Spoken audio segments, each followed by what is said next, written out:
Bonjour à tous. Donc, un tout petit mot de présentation. Donc, je suis Olivier Bredeau. Donc, vous avez pu voir sur la présentation générale. Donc, on travaille sur le centre de l'avancée à Aix.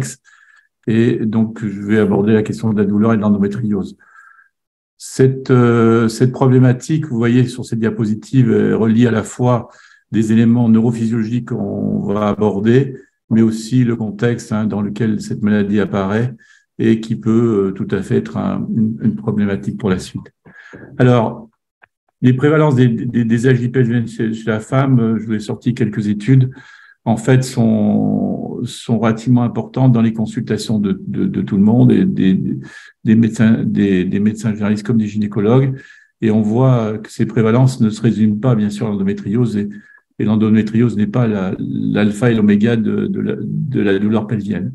Un des éléments très importants dans la douleur qui a changé un tout petit peu la perception et la vision vis-à-vis des patientes, notamment des patientes chroniques, c'est ce lien entre la périphérie, ce qui se passe au niveau du pelvis, au niveau du périnée, et puis bien sûr le cerveau qui sert à enregistrer cette douleur. Et aujourd'hui, on sait que ces facteurs peuvent intervenir notamment dans les phénomènes de sensibilisation qui ont modifié ces dernières années la lecture de ces douleurs endométriales. Donc, la douleur de l'endométriose, au départ, c'est une douleur assez simple, c'est une douleur inflammatoire avec des lésions qui sont à l'intérieur donc de la muqueuse utérine, mais aussi à l'extérieur donc de la cavité utérine. Et donc, on reviendra peut-être sur ces éléments. Et vous voyez que sur cette étude de 2014, qui n'est pas très ancienne, on a retrouvé énormément de facteurs inflammatoires, y compris dans le sérum des femmes qui étaient atteintes d'endométriose et notamment de l'interleukine 3. Donc, ces éléments-là font aujourd'hui de cette maladie une maladie très difficile parfois à traiter par le fait de cette inflammation persistante. L'autre élément de l'endométriose, c'est qu'elle est multisymptomatique et là, on a l'habitude de définir les douleurs d'endométriose dans 5 grandes catégories, donc les dysménorrhées, les douleurs au moment des règles, la dysparénie au moment des rapports, lors de l'émission d'urine, la dysurie, dyschésie lors des émissions des selles, et puis bien sûr les douleurs pelviennes un peu plus différentes. Il est très dur parfois de rattacher l'ensemble de ces douleurs à l'endométriose et c'est tout le discussion du diagnostic clinique à partir du phénomène douloureux. Et on sait qu'aujourd'hui, il y a une vraie demande en France, est apparue depuis ces quelques dernières années, une vraie demande de diagnostic de cette maladie qui a été souvent oubliée et souvent diagnostiquée avec beaucoup de retard. Donc, l'endométriose peut être asymptomatique. Les endométrioses sont découverts et on en reparlera dans cette présentation au moment des troubles de la fertilité et parfois n'ont pas eu de symptômes antérieurement. Difficulté de la concordance anatomo-clinique entre les douleurs et les lésions. Ça, c'est un vrai challenge clinique, à la fois sur la prise en charge des douleurs et aussi sur les intérêts chirurgicaux. Et donc, ça sera un fil rouge un peu de ces présentations. Et puis, bien sûr, le lien entre l'infertilité et le désir de grossesse d'endométriose. Et ça, je laisse Pierre Lehmann évoquer la question largement, mais c'est une problématique. L'observation clinique est un élément extrêmement important. On voit chez ces femmes avec l'endométriose des dysménorrhées sévères plus fréquentes que chez les femmes que chez les autres femmes, alors que la dysménorrhée est un symptôme extrêmement fréquent, comme vous l'avez vu sur la première diapositive, et qu'il y a une relation entre la dyspareunie profonde et les douleurs pelviennes chroniques. Donc, c'est des éléments qui sont relativement connus en clinique aujourd'hui. On pourrait répartir ces douleurs d'endométriose finalement. Lorsqu'une personne vient vous voir et qu'elle se plaint de douleurs pelviennes, on pourra peut-être un jour rattacher ces douleurs à l'endométriose. Donc, vous le voyez sur ce schéma, mais certaines douleurs d'endométriose, certaines personnes qui auront une endométriose pourront avoir des douleurs pelviennes qui n'ont rien à voir avec la maladie. Donc, c'est toute la problématique aujourd'hui de rattacher et notamment lorsqu'il y a chronicité, les douleurs d'endométriose avec les éléments lésionnels.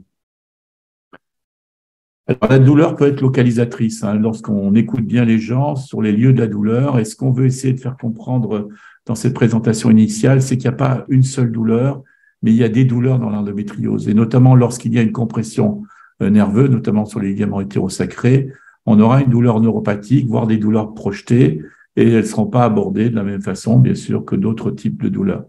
Les douleurs aussi qui sont parfois très révélatrices, ce sont les douleurs lorsque l'endométriose va envahir, voire irriter un organe, comme la vessie, le rectum et bien sûr le vagin, qui peuvent être entraînés dans des perturbations d'organes. Et à ce moment-là, les traitements, eux aussi, peuvent être complètement différents en fonction de ces localisations. Alors, ce qu'il faut comprendre sur la douleur et ces variations de la douleur, c'est que la douleur, c'est d'abord quelque chose qui naît de la plainte des femmes. Et s'il y a une seule chose qu'on pourrait dire et retenir de ma présentation, c'est écouter les femmes et écouter leurs plaintes, parce que c'est à partir de l'écoute et justement de l'expression clinique qu'on pourra faire des diagnostics, parfois rassurer, prendre en charge et faire des parcours de santé accompagnés. Alors, à partir de ça, on sait que la douleur, bien sûr, va avoir des manifestations multiples, sensorielles, qui lui permettront de mettre la localisation, mais on n'oubliera pas les modifications cognitives qui apparaissent de la répétition de l'expérience douloureuse. Et dans l'endométriose, c'est un des vrais problèmes aujourd'hui, c'est que ces douleurs vont être répétées pendant toute cette période, donc qui débute parfois autour des premières règles et qui peuvent accompagner la femme une grande partie de sa vie. Et donc, cette répétition peut avoir des éléments cognitifs relativement importants et qui se traduiront en clinique essentiellement par de l'anticipation douloureuse. Et les éléments émotionnels, bien sûr, que vous connaissez tous dans la douleur chronique, qui vont intervenir, mais qui interviennent très tôt dans l'endométriose, parce que ça touche au départ des jeunes femmes, des adolescentes, et que c'est un moment de la vie particulier, et que lorsqu'on est touché dans son intimité, il y a un vrai retentissement émotionnel qui peut parfois être en regard avec des traumas qu'il faudra aussi savoir rechercher autour de cette pathologie. Les symptômes, on les verra dans l'endométriose du fait de sa durée, de sa chronicisation, de sa répétition. Elles vont se traduire très rapidement par les douleurs lésionnelles, celles que j'ai essayé de décrire à l'instant, mais aussi par des effets de régionalisation, avec notamment des contractures musculaires, ces fameux syndromes myofasciaux qu'on traite souvent ici, qui sont des conséquences de ces douleurs chroniques et qui peuvent, par leur traitement, par leur prise en charge à la fois kinésithérapique et avec la toxine botulique, peuvent permettre aux patients d'aller beaucoup mieux et de reprendre une activité physique, car lorsqu'on laisse traîner les choses, les gens vont rentrer dans une certaine inactivité qui va entraîner la fatigue, l'insomnie, et les douleurs de nerfs deviennent permanentes la journée, et bien sûr des déstabilisations émotionnelles majeures et un retentissement sur l'environnement qui est notable. Alors, s'il faut retenir quelque chose de la physiopathologie de la douleur, et qui a à voir avec l'endométriose, c'est que très rapidement dans l'endométriose, on a une hypersensibilité primaire, c'est-à-dire du fait de la répétition des douleurs au même endroit, on va avoir une hypersensibilité de l'organe. On le voit, par exemple, dans les dysménorrhées sévères, lorsqu'il y a répétition des dysménorrhées, on voit une sensibilisation de l'utérus qui va prendre des caractères de contractilité inadaptée, inappropriée, des hypersensibilités du col, et vous aurez une vraie hypersensibilité primaire qui peut tout à fait gêner ces femmes et dont la prise en charge peut être parfois compliquée.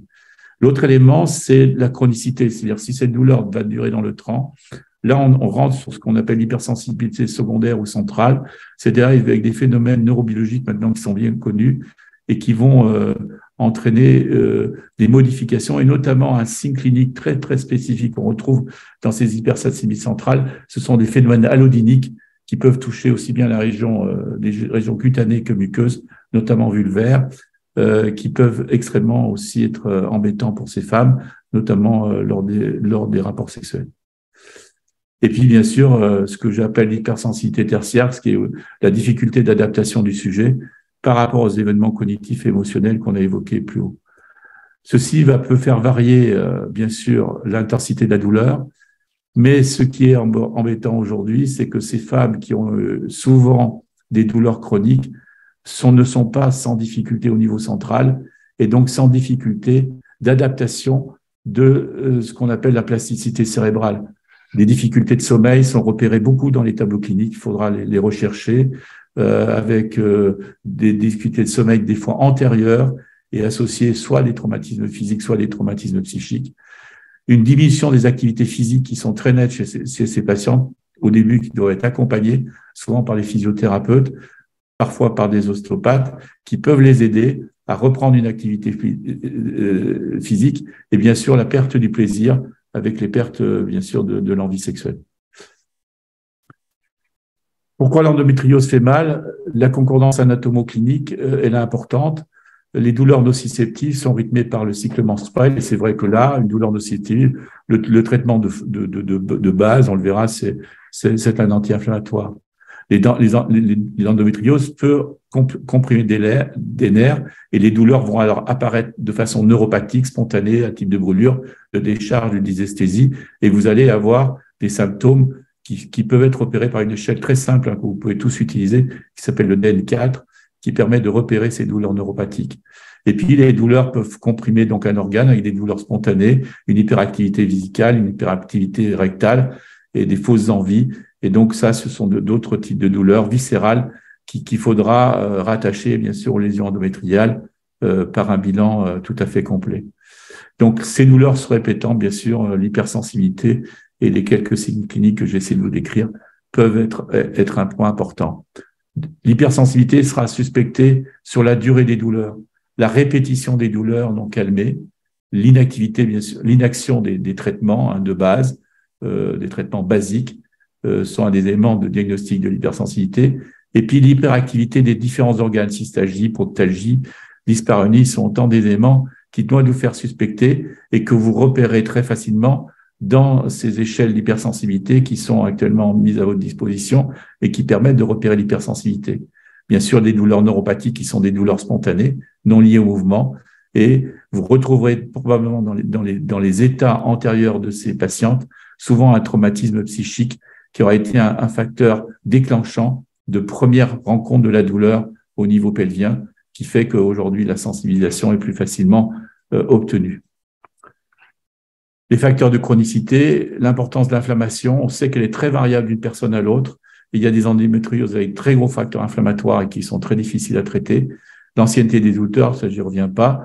La sévérité des douleurs préopératoires, qui peut prédire presque la sévérité des douleurs post-opératoires, parce que c'est vrai qu'il y a une bonne partie de ces personnes qui resteront douloureuses après l'opération, et on sait depuis les travaux de Kellett que c'est un élément extrêmement important.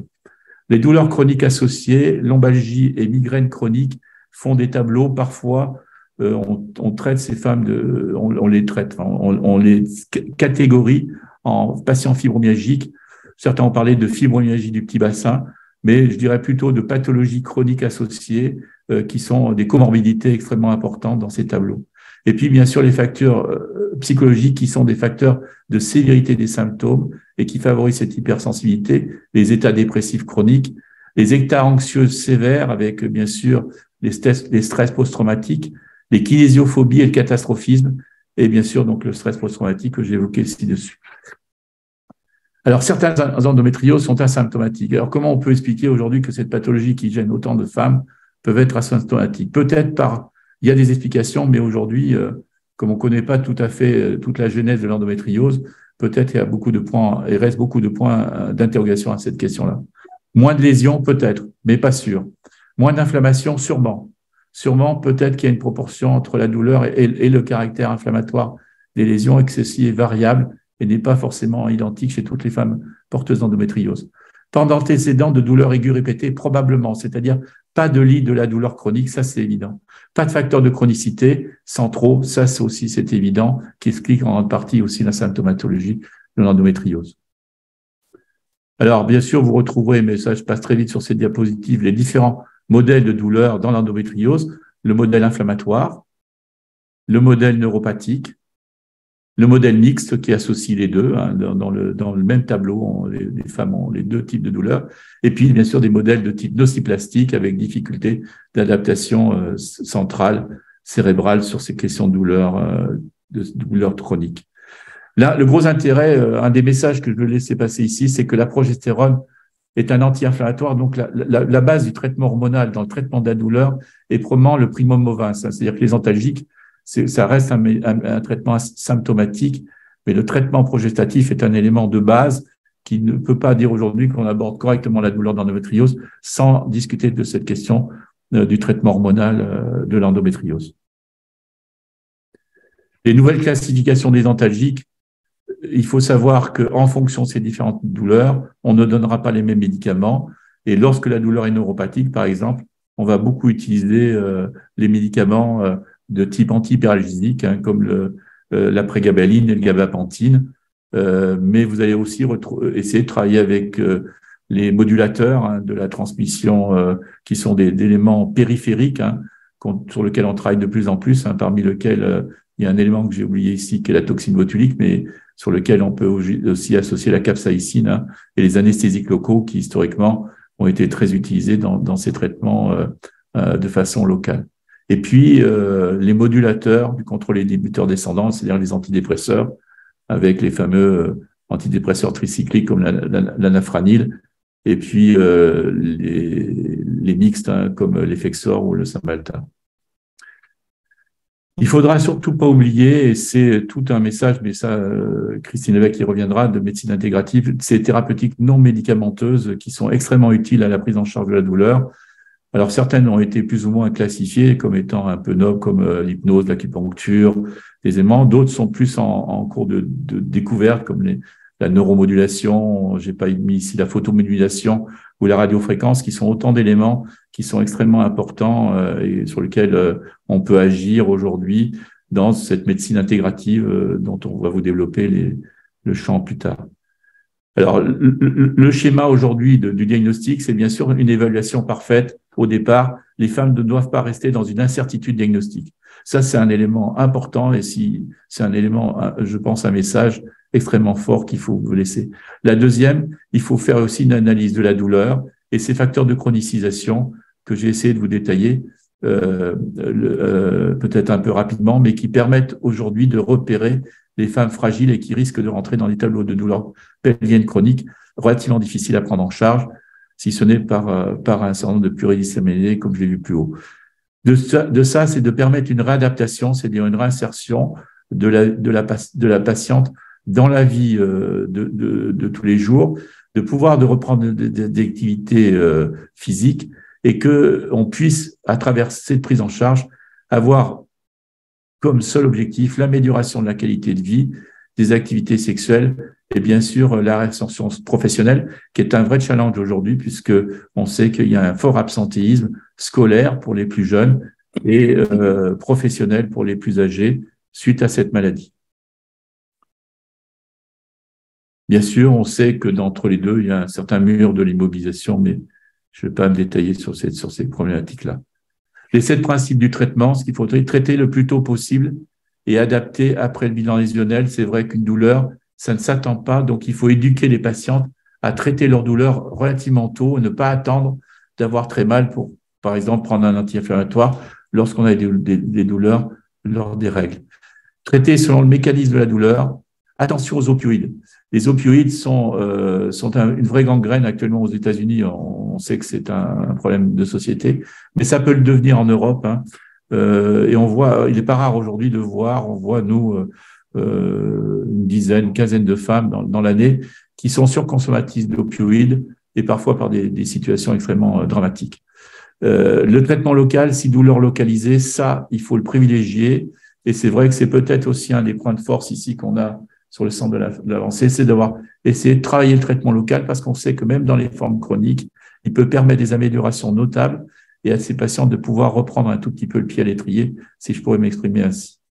Traiter l'hypersensibilité en tenant compte des facteurs de chronicité, indispensable, d'où la nécessité de l'évaluation initiale la plus exhaustive possible, parfois pluridisciplinaire s'il le faut. Traiter les facteurs centraux de sensibilité par les traitements non médicamenteux, ça c'est un point aujourd'hui très important sur lequel il faut travailler et il faut probablement s'améliorer et s'améliorer avec les professionnels qui font ces actions. Et puis traiter en associant l'éducation thérapeutique, ça c'est une modernité absolue dans l'endométriose, mais Christine vous en parlera plus en détail après. Ne pas rester seul, intérêt des associations de patientes aussi qui nous ont fait progresser et d'où le slogan « Seul on va plus vite, ensemble on va plus loin ». C'est vrai qu'avec les associations de patientes, on a pu aller plus loin dans la compréhension de la maladie et dans sa prise en charge. Je vous remercie. Merci Olivier pour cet excellent topo qui nous fait vraiment un bon résumé de la douleur dans l'endométriose.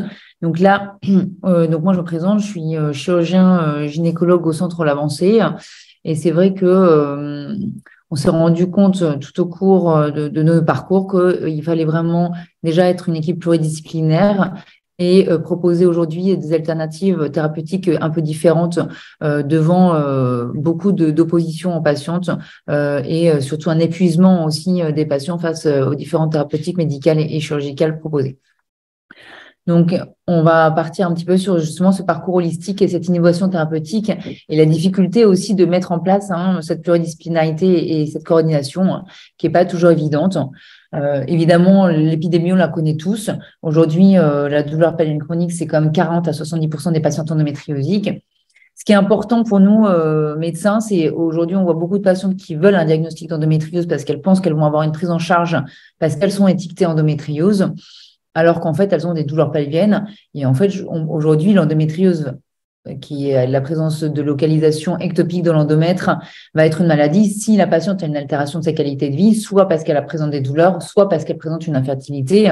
Et les endométrioses asymptomatiques, je crois, ne doivent pas être catégorisées comme des patientes malades. Donc ça, on peut facilement l'évaluer. Et aujourd'hui, en fait, si on reste dans cette thématique, parce que souvent, en fait, on parle d'endométriose sur des lésions, sur des IRM, sur des échographies.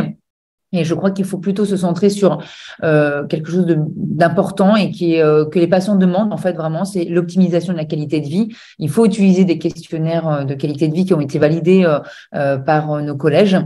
Donc, je pense que c'est important de les faire avant-après et plutôt que de se baser sur des IRM avant-après qui, finalement, ne nous amènent pas toujours à être très à l'écoute de nos malades. Il y a un autre constat quotidien aussi dans l'endométriose, c'est qu'aujourd'hui, on va avoir beaucoup de patientes endométriosiques avec des dysménorrhées primaires très sévères. Donc, Olivier a annoncé des chiffres quand même assez ahurissants, 90%, qui vont avoir des images et des cellulles qui vont être négatives. Et puis, on a aussi des patientes qui ont été très bien traitées chirurgicalement de leur endométriose, mais qui vont toujours avoir des douleurs, ce qu'on appelle un peu chez nous le syndrome endométriosis-like. Et puis, des patientes qui ont des récidives de douleurs pelviennes avec des dysménorrhées, alors qu'il n'y a aucune récidive décelée. Et ça, aujourd'hui, c'est quand même notre quotidien. Donc, la douleur, donc si on parle hors endométriose, ça correspond quand même à 15 à 20% de la population. Et parmi celles-ci, on va trouver 10% d'endométriose. Enfin, pas 10%, puisque toutes les patientes endométrioses n'ont pas de la douleur pelvienne. Et ça va vraiment parler tout au long du parcours d'une vie d'une femme, la puberté, les règles, l'accouchement, la ménopause, d'accord? Et bien sûr, tous les organes, donc, que ce soit l'endométriose, la vulve, la vessie, le côlon, l'utérus, les nerfs et les muscles. Et ça, il faut qu'on apprenne à pouvoir diagnostiquer ces différents symptômes qu'elles vont nous exprimer au cours de nos consultations. Aujourd'hui, on a encore peu de gynécos à mettre en place des traitements de première intention et dépister ces pathologies, alors que on sait que pour éviter ces mécanismes d'aggravation de l'hypersensibilisation, l'importance, c'est de savoir dépister ces malades de manière très précoce pour éviter ces situations catastrophiques où on a des patientes en invalidité.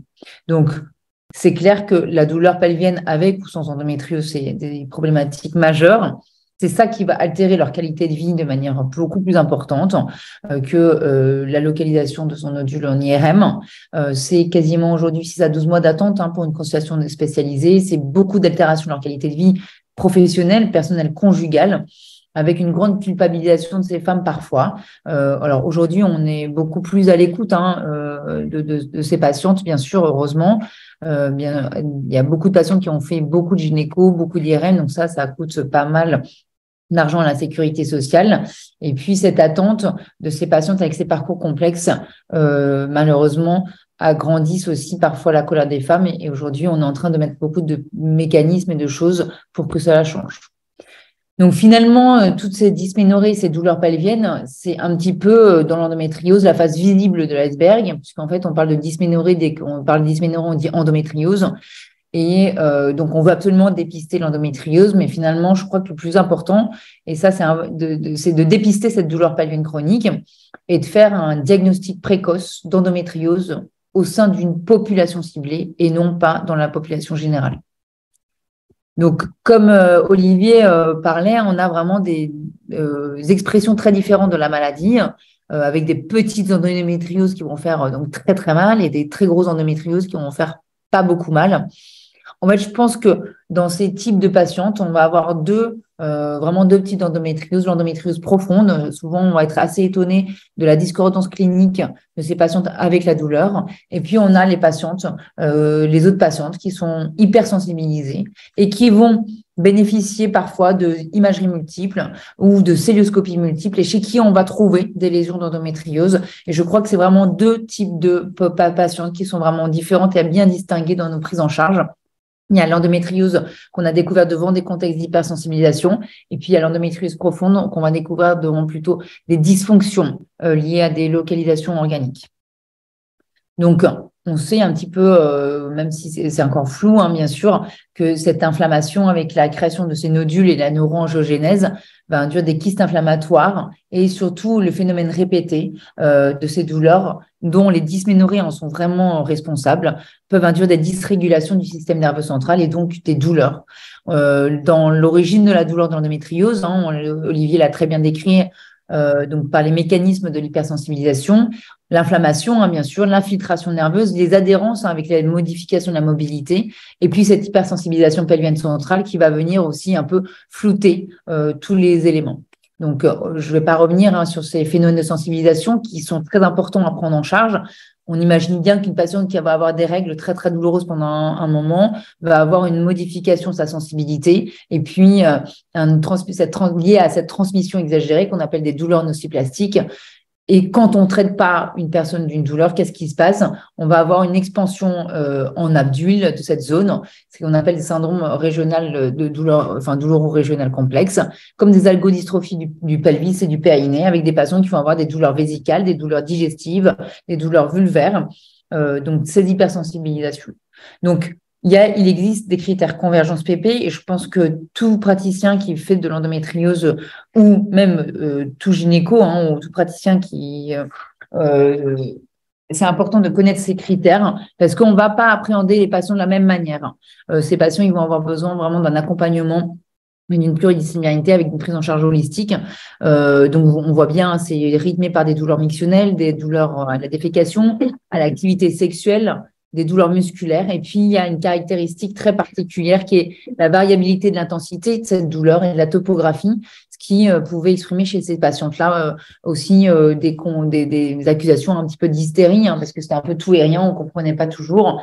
Elles sont souvent associées à des migraines et puis cette intolérance multiple aux produits chimiques qu'on a pendant nos consultations. Je supporte aucune pilule, tous les traitements, même à mini postologie, donc induit des effets secondaires importants. Donc ça, c'est des critères d'hypersensibilisation qui sont majeurs.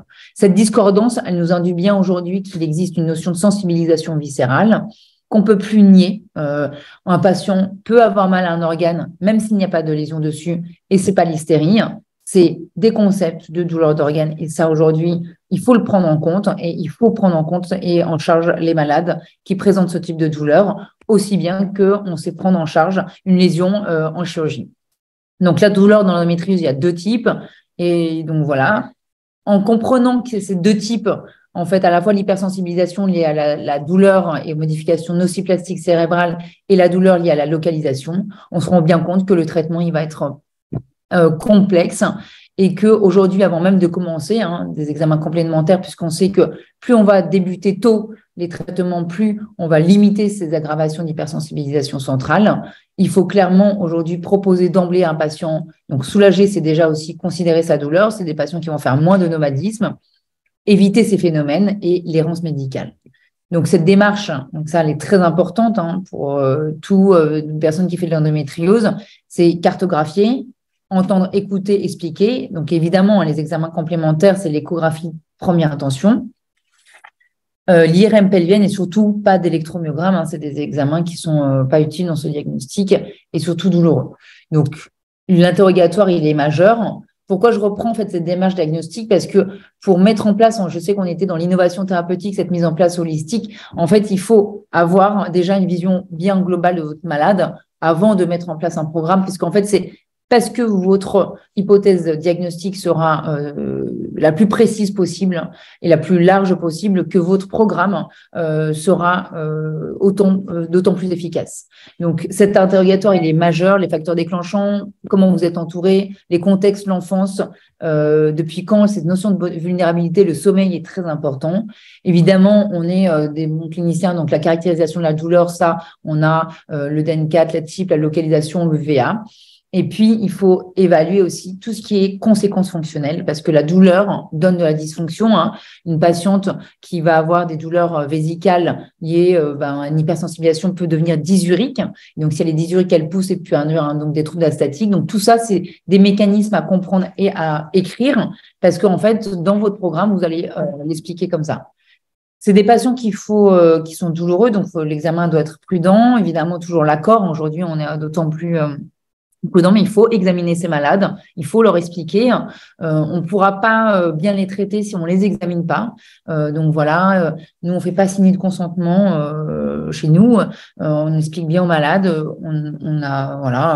On fait un examen postural. On va évidemment voir les équipes du bassin, l'examen vulvaire. Il faut décrire à la patiente la localisation. Il faut, vous aussi, aller zone par zone, grande lèvre, petite lèvre, vestibule, clitoris, etc. Rechercher les différentes lésions. On peut avoir, parce que là, on avait une malade qui avait de l'endométriose, mais qui disait j'ai une vulve en feu. On se dit c'est une vestibulodynie, mais en fait, elle a un lichen associé. Et en fait, si on ne traite pas tout en même temps, on va avoir ces mécanismes qui vont continuer. Donc, on va rechercher toutes les zones d'hypersensibilité. Les examens musculaires sont indispensables. Une patiente endométriosique douloureuse a des syndromes myofasciaux, donc il faut le prendre en charge et il faut bien les localiser pour guider nos physiothérapeutes. Évidemment, savoir si on a une gâchette utérine, vésicale, urétrale, et puis dépister tous les nodules et les dysfonctions associées. Donc, ça peut être aussi de l'incontinence urinaire des porcs par regorgement. Ça peut être aussi des dysynergies parce qu'elle est dysfonctionnelle. Donc, voilà, ça, c'est important. Écouter son malade, en fait, ça va être aussi diagnostiquer des syndromes myofasciaux. Piriformes, c'est des douleurs de type sciatique. Obturateurs internes, elles vont décrire des douleurs à la hanche, des dyspareunies profondes, des associations de pesanteur, des douleurs percoïtales. Et au niveau du releveur, on peut voir des fissures cutanées, elles peuvent décrire des difficultés d'intromission, des brûlures vaginales, des douleurs à la défécation. Donc ça aussi, c'est des sémiologies cliniques qui est importante donc d'apprendre. Donc ces alternatives, on entend aujourd'hui que la médecine intégrative, elle est indispensable, mais ce diagnostic et cette hypothèse, elle doit être bien positionnée et donc il faut vraiment comprendre tous ces mécanismes. Donc quand on fait l'hypothèse, il faut donner une diagnostic avec la maladie. Donc c'est l'endométriose de quelle localisation, quelles ont été les conséquences fonctionnelles aujourd'hui, y a-t-il de l'hypersensibilisation et quels sont les symptômes prédominants de cette patiente, évidemment son contexte, si elle a des antécédents de lombalgie, d'hernie discale, etc. Parce que c'est comme ça en fait que vous allez remonter et donner le programme. Ce programme, il doit être pluridisciplinaire et bien sûr adapté. Donc, vous voyez bien qu'un patient, il n'a pas le même contexte, s'il n'a pas de dysfonction, etc., vous n'allez pas proposer les mêmes choses. Il doit être médico-chirurgical et cognitif-comportemental. Les thérapies complémentaires est toujours évaluées sur cette optimisation de la qualité de vie. On peut avoir donc nous, on va utiliser le Q5D ou le HP5 en version courte. Il faut être plusieurs, donc on a des médecins de la douleur, des chirurgiens gynéco, des kinés, des ostéos. On va aussi on voit nos urologues qui vont bien nous aider, bien sûr. Et puis, on va utiliser aussi d'autres alternatives thérapeutiques très importantes, comme des techniques, le MILTA, la photobiomodulation, la radiofréquence, les thérapies centrales, l'hypnose, bien sûr, est un outil très, très, très intéressant. Le fait d'avoir des patients experts aussi va apporter beaucoup à l'équipe, à la fois nous pour connaître mieux les attentes de nos patients, et puis quand c'est des échanges de patient à patient, parfois il y a des messages qui sont plus faciles à transmettre. Donc, c'est quoi ces innovations? C'est pas très innovant, mais c'est quand même intéressant parce qu'en fait, aujourd'hui, dans la douleur et l'endométriose, ce qui est important, c'est l'accompagnement des malades. C'est de faire comprendre aux patients qu'avant une chirurgie ou avant d'avoir une amélioration, on va faire une réhabilitation première centrée sur votre diagnostic clinique et les conséquences. Donc, vous allez dire physiothérapie, s'il y a une vestibulodynie, on va mettre en place la crème magistrale. L'éducation thérapeutique, c'est très important. Aujourd'hui, donc, en fait, de mettre des parcours, en fait, bien attitrés, avec des infirmières de coordination qui sont capables d'accompagner votre malade tout au long de votre parcours, de dire, on va faire une hospitalisation de jour, un bilan préopératoire. En fait, déjà, les malades, ils vont se sentir cadrés, encadrés. La chirurgie va pas forcément être une finalité avec une atteinte unique et isolée de cette intervention par rapport à l'amélioration de sa qualité de vie. Et la patiente va savoir que derrière, il y aura également une réhabilitation secondaire pluridisciplinaire à prendre en charge pour continuer en fait de traiter les conséquences fonctionnelles de la douleur. Donc ces parcours de soins, ils sont pour nous très très importants d'avoir une lecture visible pour le malade. Bien sûr, l'éducation thérapeutique, c'est des journées en fait où les patients vont être formés à leur maladie avec des tips, des astuces. Moi, je fais celui sur la douleur. Donc voilà, qu'est-ce qu'un traitement de crise, un traitement de fond. J'ai une soirée ce soir, j'ai très mal, qu'est-ce que je fais, etc. C'est des choses du quotidien, mais qui sont vraiment des questionnements qui vont altérer. Donc évidemment, le traitement, ça va être quoi c'est de traiter dans un premier temps, on ne va pas tout de suite opérer une malade, on va la désensibiliser dans un premier temps pour déjà, si on doit l'opérer dans de bonnes conditions, les meilleures conditions, on va dire, parce qu'il n'y a parfois pas de patientes qu'on arrive à vraiment complètement soulager si on ne les opère pas. Mais l'objectif, ça va être de bloquer la douleur pour diminuer l'influx d'informations nociceptives. Donc, c'est comme si on rééduquait le cerveau, donc on bloque les symptômes de la douleur. Donc, c'est pour ça que ce diagnostic des zones gâchettes est important à diagnostiquer. Évidemment, le traitement étiologique est majeur. Donc, on va faire un traitement hormonal dans l'endométriose. Si on a parfois des atteintes neuropathiques liées à l'endométriose, on doit donner un traitement neuropathique. Le traitement chirurgical fait partie aussi des traitements étiologiques. Quand une patiente a des douleurs, évidemment, le traitement antalgique pour éviter cet influx nociceptif est important, en évitant bien sûr tout ce qui est opioïdes et morphine. Et puis, traiter cette hypersensibilité donc justement, quand on a un syndrome myofascial, donc tous les critères cliniques et sémiologiques, donc de la physiothérapie centrée sur les zones gâchettes, l'introduction du laroxyl ou d'un autre traitement central en cas d'hypersensibilisation, vous avez les critères convergence. La patiente a un intestin irritable, on met en place une prise en charge alimentaire. Elle a une vestibulodynie associée, eh bien on désensibilise la zone. Et on va utiliser aussi des soins de support pour booster un petit peu et avoir une action antalgique. Donc ça, c'est important. Si on a des patients parfois qui ont des syndromes douloureux-vésicaux, on peut aussi leur proposer de les calmer par le TENS, l'hydrodistension, d'accord, et parfois aussi l'Elmiron peut nous aider. Et évidemment, le trauma, où le contexte émotionnel est important à prendre en charge parce qu'on peut comprendre qu'un patient qui va être très stressé va avoir une modification de sa sensibilité ou avoir une tendance plus fragile. Donc, cette prise en charge multidisciplinaire, elle est importante. Nous, chez nous, on utilise aussi d'autres alternatives. Donc là, voilà, on avait tout le programme. Pour aller un peu sur ces alternatives innovantes, on a la lumière qui fait comme un boost cellulaire, qui va avoir une action sur la mitochondrie, donc qui va déployer, donc qui va nous permettre plus de production d'ATP et permettre une régénération tissulaire. Donc c'est vrai qu'on l'utilise facilement à titre antalgique dans tout ce qui est anti-infectieux, anti-inflammatoire, vestibulodynie. C'est quelque chose qui est complètement indolore. Donc, chez la patiente qui est ménopausée également, on peut l'utiliser donc dans les sgums sévères. Et surtout en post-opératoire, pour nous, c'est important. On va l'utiliser pour accélérer la cicatrisation. Donc, ça, c'est des indications qu'on émet donc dans le centre avec des infections à répétition, les cicatrisations dans le sein et le périnée et tout ce qui est action antalgique donc locale. Ça va permettre également d'entourer. Après, on entend aussi qu'on a des patients qui vont avoir des sensibilités utérines. Donc ça, Eric nous en parlera dans un second temps. C'est ce qu'on appelle des phénomènes de sensibilisation viscérale utérine avec des dysménorrhées, des dyspareunies et de la douleur utérine. Et donc, on peut également chez ces patientes faire des injections donc, de toxines dans l'utérus. Donc là, on a l'étude d'utéroxine, donc une étude randomisée qui débute. Le syndrome myofascial, il faut le traiter, on a bien compris. L'hypertonie par la kiné de relâchement, la radiofréquence. La radiofréquence, en fait, ça nous permet de modifier la capacité d'échange membranaire et d'avoir aussi une action de régénération et d'activation de l'oxygénation des cellules. Donc, évidemment, la toxine va être importante pour pouvoir favoriser l'arrachement des syndromes myofasciaux. Il faut également traiter les autres zones douloureuses, d'accord, donc la vestibulodynie, souvent, c'est des patientes qui, quand on a une hypersensibilisation, on va le traiter, qu'il faut différencier du vaginisme, qui est une maladie psychiatrique, qui est une contraction spastique indolore. Eh bien, voilà, on va désensibiliser avec une crème magistrale. Bien sûr, on va traiter la cause.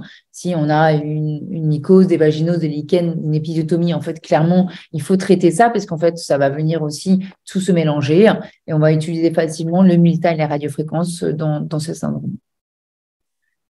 Donc, ce qui est très important dans l'endométriose et cette prise en charge un peu innovante, c'est d'arriver à bien faire cette hypothèse diagnostique initiale, puisque c'est de ça que va dépendre la mise en place de votre programme, d'avoir bien sûr des personnes autour de vous qui connaissent ces pathologies. C'est sûr que si on prescrit la kiné, mais que le kiné il va pas être efficace, c'est pas que la kiné ne marche pas, c'est qu'elle n'est pas adaptée à la maladie. Donc il faut savoir aussi s'entourer d'un réseau.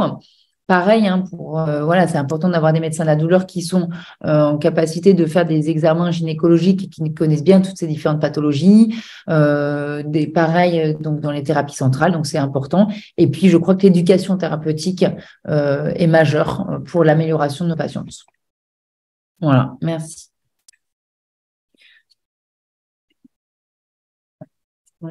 Non, c'est bien. Merci Christine.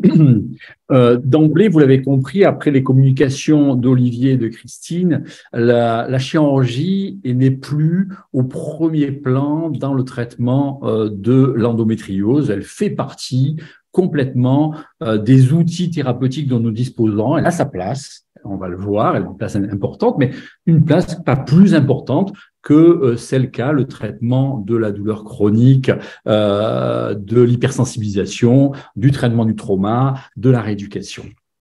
Alors, on va essayer de voir un petit peu comment se positionne la chirurgie. Au plan épidémiologique, passons assez vite sur ces statistiques qui viennent d'études épidémiologiques plus ou moins floues, pas très claires.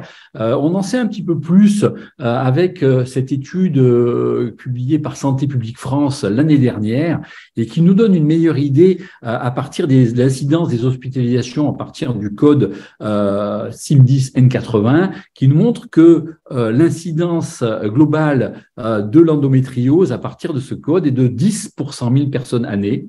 Et ce qui est important, c'est que vous verrez que cette incidence, on la retrouve essentiellement chez les patients de 25-49 ans. 70% des patientes ont 25 à 49 ans, 27% ont plus de 50 ans, alors qu'en dessous de 25 ans, il y a seulement 1,9 patients hospitalisés avec ce diagnostic. Ce qui laisse qu'à penser que il y a un mécanisme assez complexe et que finalement, les indications chirurgicales surviennent un peu plus tard, alors même que nos patientes qui présentent une endométriose se plaignent d'une dysménorrhée sévère. Dès le début, dès leur première règle, ces patientes sont confrontées à une dysménorrhée sévère, pas une petite dysménorrhée, on est dans le groupe des dysménorrhées sévères, et donc que le mécanisme de cette dysménorrhée apparaît très important et il faut le traiter, même si à ce moment-là, il n'y a pas encore d'endométriose.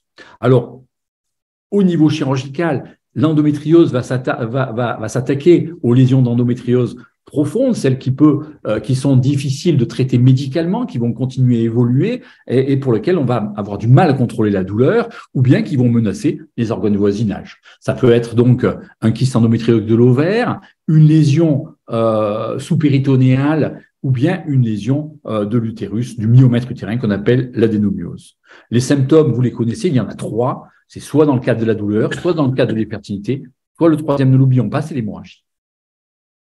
Voici par exemple une patiente qui présente, c'est une vésilloscopique, un gros endométriome et des lésions d'endométriose des ligaments utérosacrés. J'ai pris cet exemple parce que c'est un des exemples les plus fréquents auxquels nous sommes confrontés, la lésion d'endométriose profonde de l'utérosacré et l'endométriome ovarien. Donc, au niveau de l'endométriome ovarien, on va y revenir car cela a évolué. On ne fait plus d'exérèse du kyste, la fameuse kystectomie qu'on a longtemps réalisée jusqu'à la fin des années 2000, des années 2010-2020, car cela abîme le potentiel ovocytaire. En revanche, on a maintenant des outils techniques qui nous permettent, comme vous le voyez ici, très sélectivement, de retirer les nodules d'endométriose du ligament utérosacré, comme ici, avec une énergie ultrasonique. voyez ici donc un nodule avec cette inflammation qui a été retirée, qui est en train d'être décrochée du torus de l'utérus. Voici donc cette intervention. Alors, il y a bien sûr des classifications, la classification AFSR qui est connue, mais qui donne pas un état des lieux idéal. C'est pourquoi nous lui préférons la classification en endométriose superficielle et profonde et la localisation de la lésion profonde, puisque c'est celle-là qui va intéresser le chirurgien. L'endométriose profonde, c'est lorsque les glandes endométriales s'enfoncent à moins de 5 mm du péritoine, il y a une fibrose périlésionnelle limitée, il y a peu de rétraction cicatricielle sur les organes de voisinage, il n'y a pas ou peu de formation nodulaire. À l'opposé, l'endométriose profonde infiltre le chorion cytogène à plus de 5 mm sous le péritoine. Il y a une fibrose périlésionnelle qui est mal limitée. Il y a des rétractions cicatricielles sur les organes voisinage.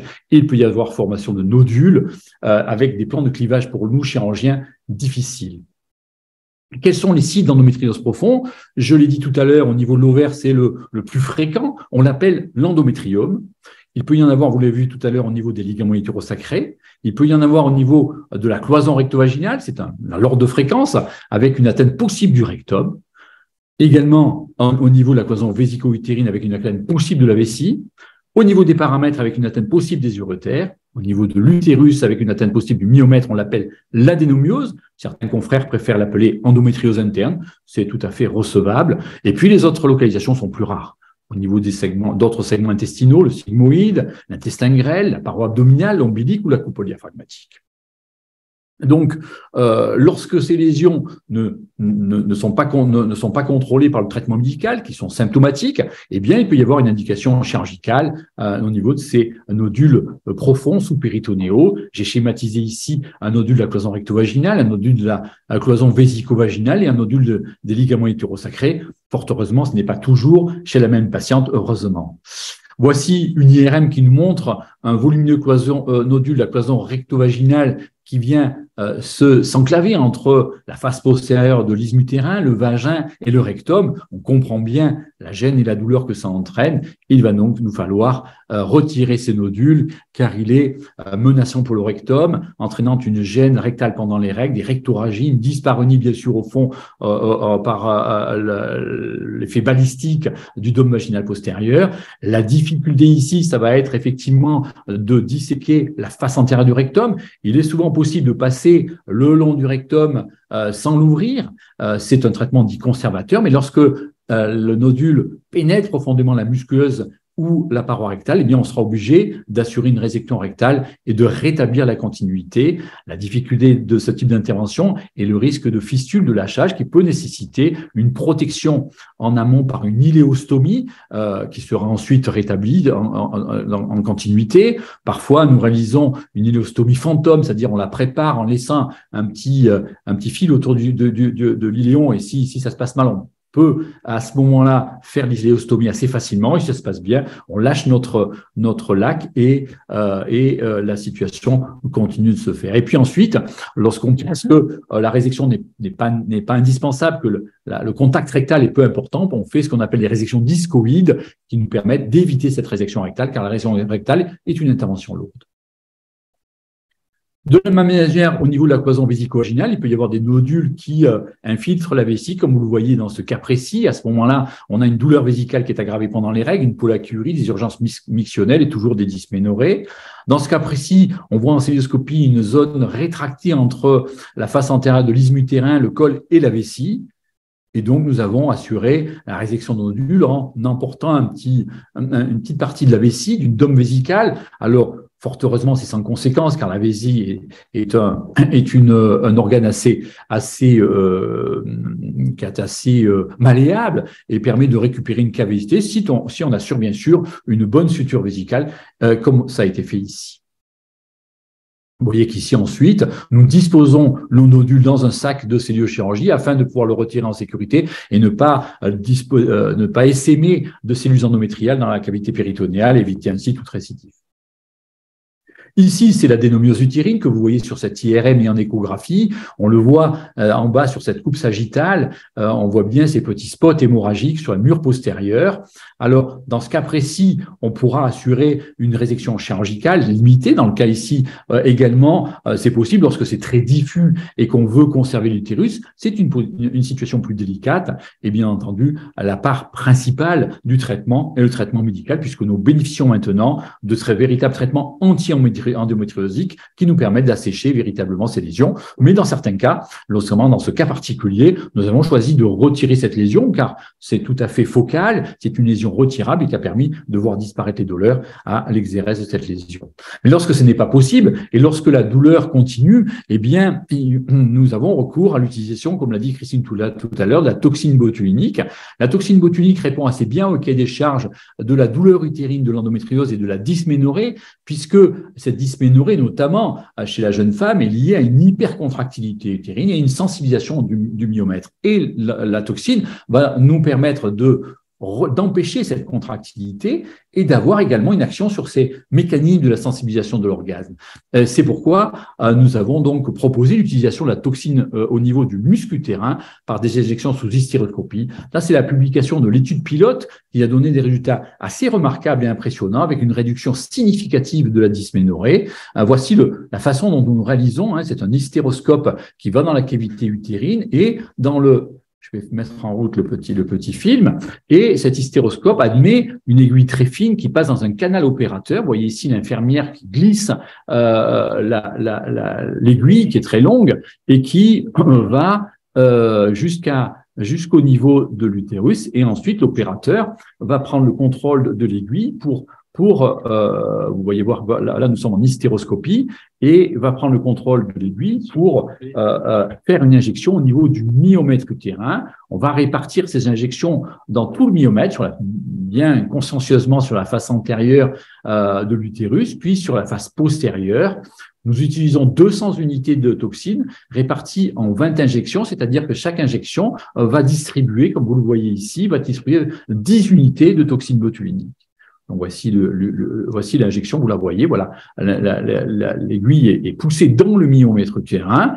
À ce moment-là, on donne les consignes à l'infirmière qui va donc appuyer sur sa seringue pour injecter l'utérus, pour injecter la toxine botulique. Ensuite, on répartit la toxine sur une autre partie ici, c'est au niveau fundique antérieur, et on va continuer cette répartition tout au long du myomètre.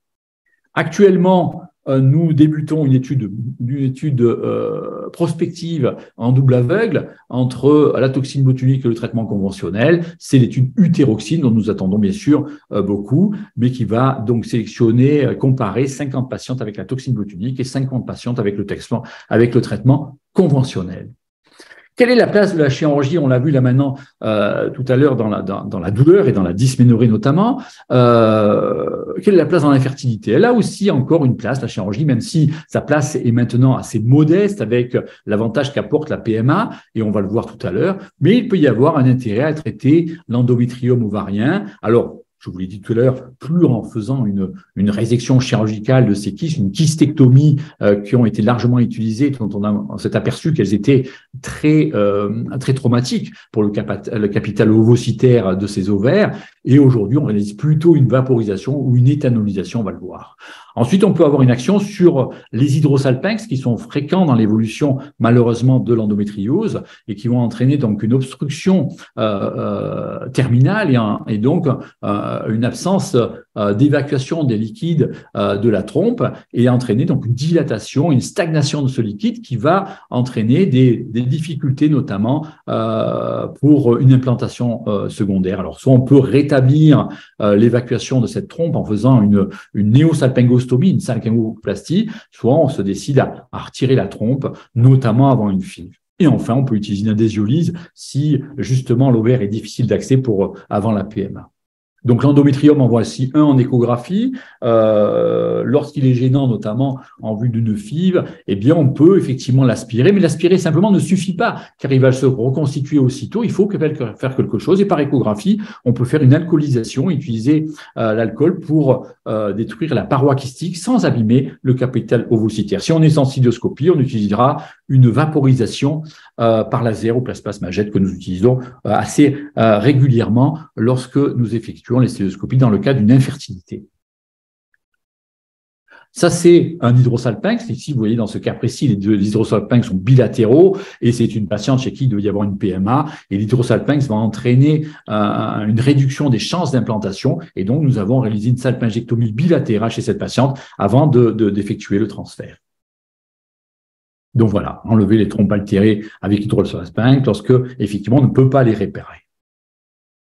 Vous voyez, tout ça, c'est maintenant décidé en réunion de concertation pluridisciplinaire et les RCP ont succédé à l'équipe réduite qui était celle des années 2000 où il y avait uniquement le chirurgien gynécologue et l'anesthésiste. Maintenant, il y a bien sûr des experts radiologues qui nous permettent d'évaluer véritablement les lésions et savoir si elles sont accessibles à la chirurgie, si la chirurgie est intéressante, des endocrino-gynéco-spécialistes de l'infertilité pour nous dire si la PMA va faire mieux et si elle a ou pas besoin d'un petit geste chirurgical pour l'aider, des psychologues en cas de trauma ou pour aider la prise en charge de la douleur, des algologues, des kinés, des ostéopathes, des urologues s'il y a un geste urologique ou digestif pour les chirurgiens digestifs. Vous voyez que l'équipe maintenant est importante à chaque RCP et c'est une bonne chose qu'elle nous permet d'optimiser nos prises de décision car chaque cas est différent et que ce soit la symptomatologie douloureuse de l'infertilité, l'indication chirurgicale sera évaluée pour chaque cas particulier. Je vous remercie pour votre attention.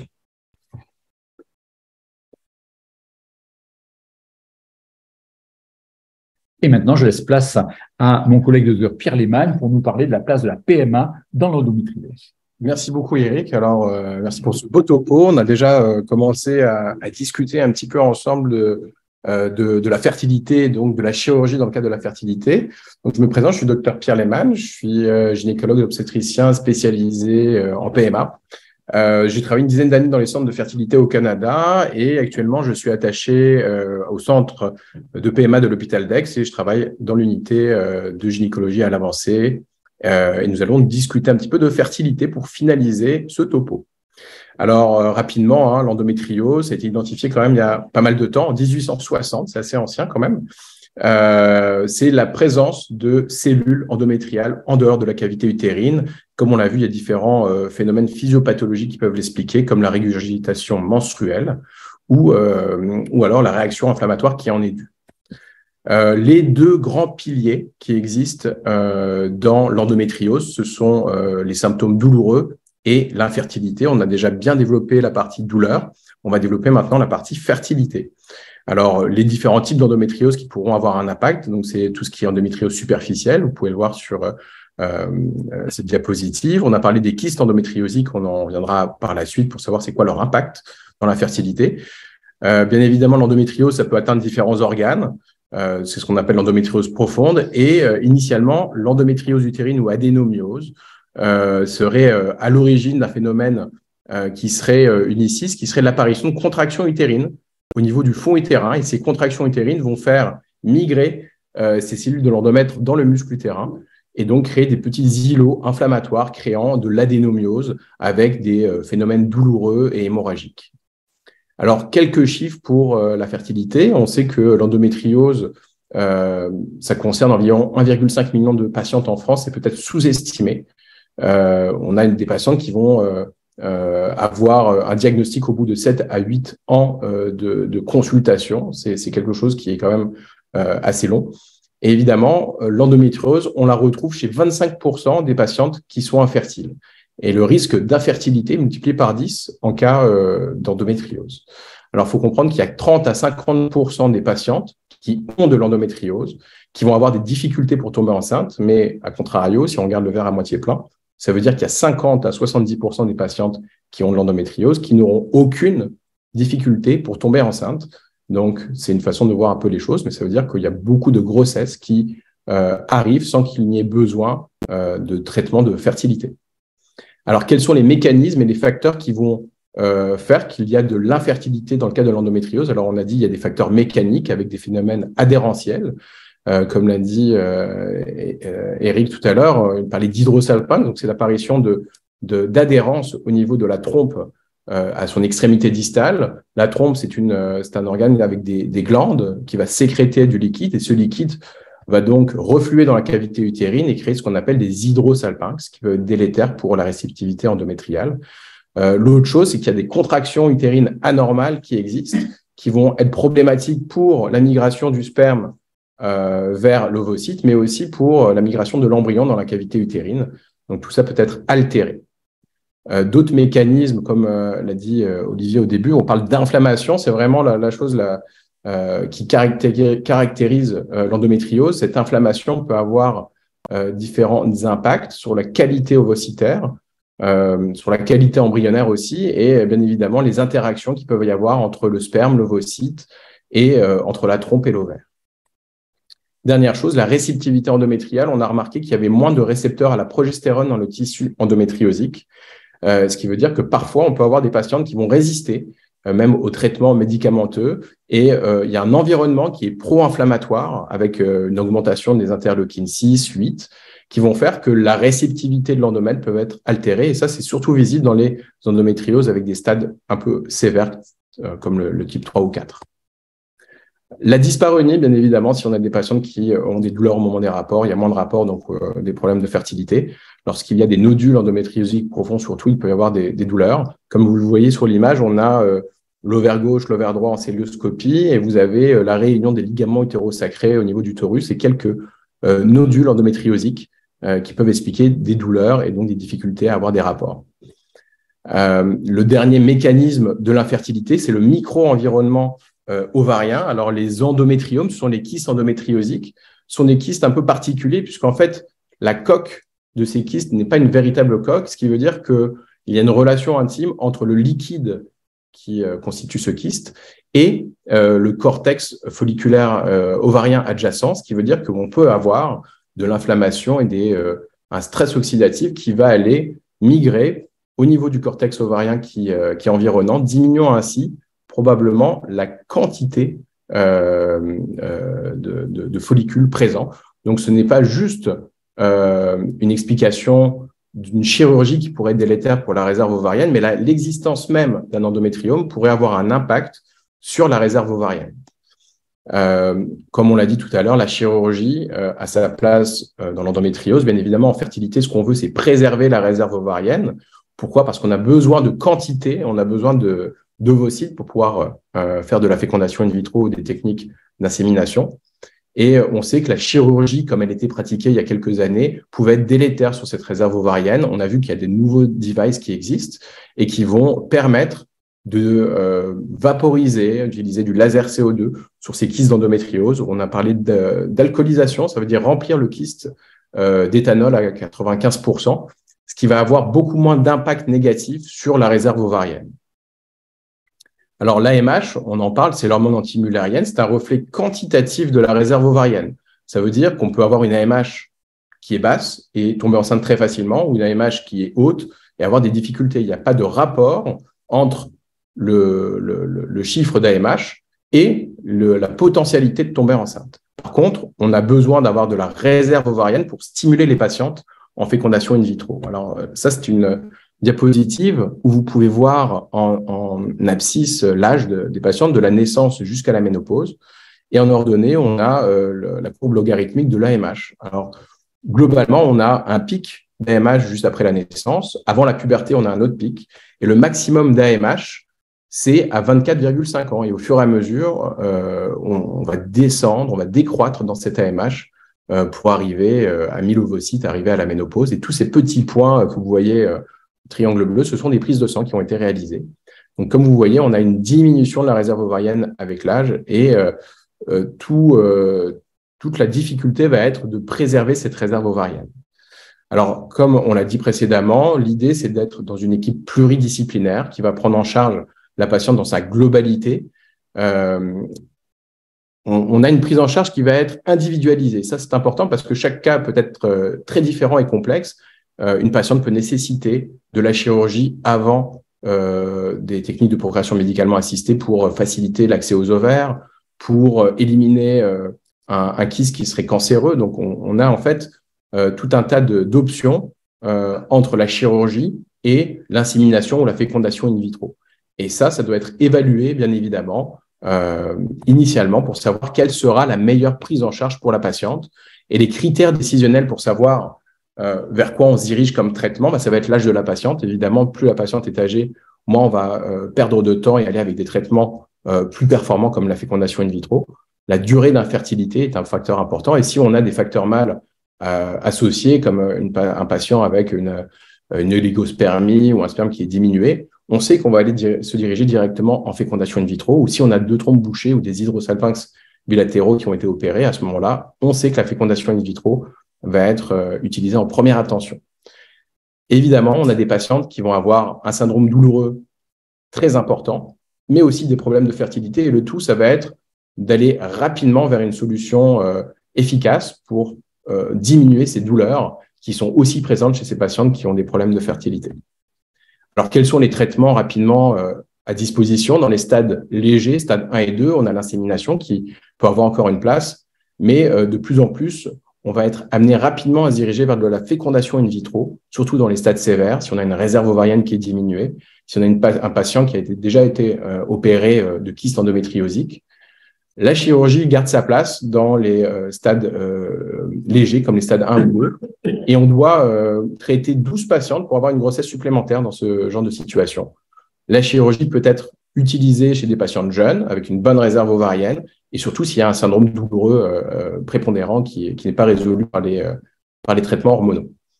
On peut très bien aussi avoir une chirurgie suivie d'une technique de procréation médicalement assistée dans les cas de patientes douloureuses, un accès ovarien difficile ou alors un doute sur un cancer ovarien.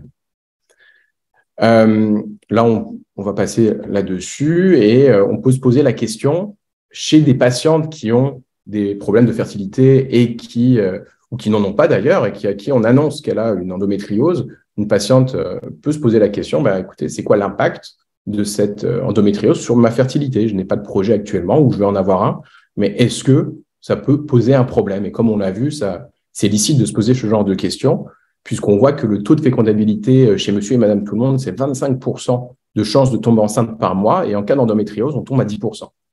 On a un risque d'infertilité qui est multiplié par 10, comme on l'a vu précédemment, et c'est donc des questions on doit répondre en consultation. Et donc, l'idée, c'est d'évaluer le potentiel de fertilité chez une patiente qui aurait des problèmes d'endométriose. Alors, comment est-ce qu'on fait ça? On le fait grâce à des échographies de réserve ovarienne. On va compter le nombre de petits follicules au niveau des ovaires. On fait un bilan hormonal où justement on va voir l'hormone antimullérienne, la quantité de follicules qui restent. Le deuxième test, ce sont les tests de trompes. On va vérifier si les trompes sont perméables. Évidemment, si on a des problèmes d'adhérence, on va les dépister sans qu'il y ait forcément de problème de fertilité. Et lorsqu'on étudie le potentiel de fertilité d'un couple, bien évidemment, on va associer un spermogramme pour vérifier s'il n'y a pas de problème au niveau du sperme. Alors ça, c'est un test Lifosi. Alors ça remplace actuellement tout ce qui est test de trompe. On parle d'hystérosalpingographie, qui a un peu une mauvaise réputation puisqu'il est assez douloureux, il est fait par technique radiographique. Et là, depuis quelques années, on a des tests avec un gel de mélange d'eau purifiée et d'hydroxyéthylcellulose qui vont permettre de voir la perméabilité des trompes. Et donc, on a une tolérance pour les patientes qui est nettement améliorée. Ça peut se faire au cabinet directement. Alors, qu'est-ce qu'on fait quand on évalue le potentiel de fertilité? Bien évidemment, on peut se poser la question, est-ce que on peut congeler des ovocytes chez des patientes qui sont à risque? Est-ce qu'il y a un intérêt à le faire? Est-ce qu'on va permettre d'éviter d'avoir des problèmes plus tard? Alors, on sait que récemment, chez des patients qui n'ont aucun problème de fertilité, on peut congeler ces ovocytes. Alors, c'est pas très connu, mais depuis déjà octobre 2021, c'est possible de congeler ces ovocytes entre 29 et 37 ans pour raison sociétale. Alors, a fortiori, si on a des problèmes d'endométriose, c'est la question qu'il faut se poser. Est-ce qu'on doit congeler? Est-ce que c'est plus dangereux de congeler chez des patientes avec de l'endométriose? Alors, congeler ces ovocytes, comment est-ce qu'on le fait? On stimule les ovaires avec des gonadotropines. On surveille donc la croissance folliculaire et on va aller ponctionner par les voies naturelles les follicules qui contiennent les ovocytes. On récupère ces ovocytes et on les congèle pour des grossesses ultérieures. Alors, la préservation ovocytaire, effectivement, ça peut être une alternative chez ces patientes qui n'ont pas de projet actuel ou qui vont en avoir plus tard. Les recommandations actuelles pour la préservation ovocytaire dans le cadre de l'endométriose par la HS et le Collège des gynécologues actuellement, ce sont des situations où on a un risque d'impact sur la réserve ovarienne très important. Ça veut dire quoi? Ça veut dire des lésions ovariennes bilatérales qui peuvent exister comme l'endométriome ou récidivante. Un endométriome qui... alors, je ne sais pas ce qui se passe au milieu, voilà. Un endométriome qui est de plus de 5 cm, bien évidemment, peut avoir un impact sur la réserve ovarienne au niveau de sa chirurgie qui est plus importante. Ou alors, si on doit faire une chirurgie qui potentiellement peut être délétère ou de multiples chirurgies. La question qu'il faut se poser, c'est est-ce qu'il faut être d'indication plus large? Est-ce qu'on peut proposer une préservation de fertilité chez des patientes jeunes qui n'ont pas de désir de grossesse? On sait que des patientes, par exemple, qui ont un endométriome vont avoir une chute de la réserve ovarienne qui vont être plus rapide de 25% au lieu de 7 à 8%. Donc, effectivement, je pense qu'il y a de la place à réfléchir sur la préservation ovocytaire chez les patientes endométriosiques. Et ça, il va falloir y réfléchir. Pour finir, on a parlé de tout ce qui était médecine intégrative. On n'a pas encore parlé d'alimentation et je pense qu'en fertilité, ça a sa part. Et dans le cas de l'endométriose, tout ce qui est alimentation anti-inflammatoire et antioxydante va avoir un effet positif sur l'inflammation. Donc, vitamine D, vitamine C, vitamine E, ça peut avoir un impact positif. Alimentation anti-inflammatoire, donc éviter les sucres, les viandes rouges, tout ce qui est junk food type aliments frits. On n'a pas d'études actuellement qui nous dit il faut absolument suivre ce régime. Par contre, on sait que ça a un impact sur la douleur, ça a été montré. Et potentiellement, en réduisant l'inflammation, on pourrait avoir un impact positif sur la fertilité. On favorise les poissons gras, fruits et légumes, thé vert, tout ce qui est antioxydant. Alors, pour finir, voilà, donc l'importance du diagnostic pour ne pas louper des patientes avec de l'endométriose, le rôle très important de l'inflammation dans l'endométriose qui peuvent être donc corrigés par des traitements soit hormonaux, soit médicamenteux, soit la nutrition. La fertilité peut être altérée dans 30 à 50% des cas.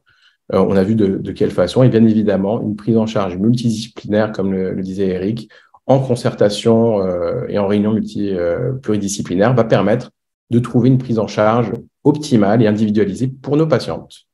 Voilà. Merci à vous.